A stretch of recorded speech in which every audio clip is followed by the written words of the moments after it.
படைத்தவன் துணையோடு பரம்பொருள் ஆசியோடு அனைவருக்கும் ஸ்ரீ நலம் ஜோதிடத்தின் அன்பு கலந்த வணக்கம். இன்றைக்கி என்ன பார்க்க போகிறோம்னா, பொருளாதாரம், பணம். ஒருவருக்கு பொருளாதார கொடுப்பினை என்பது எந்த அளவில் இருக்கும் என்பதை நம்முடைய ஜாதகத்தை வைத்தே தெரிந்து கொள்ளலாம். அதாவது நம்முடைய ஜாதகத்தில் 2ஆம் அதிபதி என்பவர்தான் நாம் சம்பாதிக்கக்கூடிய பொருளாதாரத்தை குறிப்பவர். அந்த 2ஆம் அதிபதி நம்முடைய ஜாதகத்தில் எந்த தொடர்பில், எந்த பாவத்தில் எப்படி அமர்ந்துள்ளார் என்பதை பொறுத்துத்தான் ஒருவருக்கு பொருளாதாரம் எந்த அளவில் இறைவனால் கொடுக்கப்பட்டுள்ளது என்பதை தெரிந்து கொள்ள முடியும். அவர் எவ்வளவு சம்பாதிக்க தகுதி உள்ளவர் என்பதையும் தெரிந்து கொள்ள முடியும். இப்போது 2ஆம் அதிபதி, ஒரு ஜாதகத்தில் 2ஆம் அதிபதி என்பவர் 2ஆம் அதிபதி தொடர்பிலோ அல்லது 5ஆம் அதிபதி தொடர்பிலோ அல்லது 9ஆம் அதிபதி தொடர்பிலோ அல்லது 11ஆம் அதிபதி தொடர்பிலோ அமர்ந்திருந்தால் அந்த ஜாதகர் கொடுத்து வைத்தவர். அவர் சம்பாதிக்கும் சம்பாதனை வருமானம் என்பது மென்மேலும் பெருகிக்கொண்டே இருக்கும்.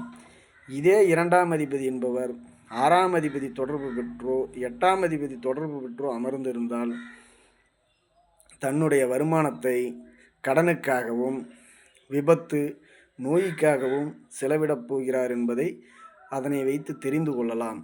ஆகவே ஒருவருடைய ஜாதகத்தில் 2ஆம் அதிபதி என்ன தொடர்பு பெற்றுள்ளார் என்பது முக்கியம். அதைவிட இன்னொரு சிறப்பு என்னவென்றால், 2ஆம் அதிபதி குரு சுக்கிர தொடர்பு பெற்றுவிட்டால் அவர்கள் கொடுத்து வைத்தவர்கள். பணம் என்பது எப்போதும் அவர்களிடம் இருந்து கொண்டே இருக்கும். வற்றாத ஜீவநதி போல் பணம் இருந்து கொண்டே இருக்கும்.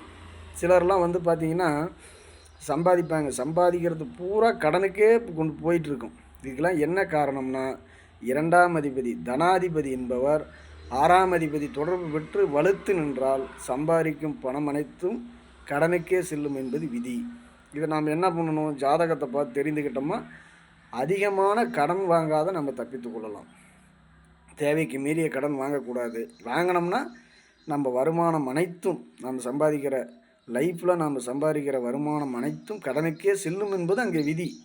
இதற்குத்தான் ஜாதகம் என்பது.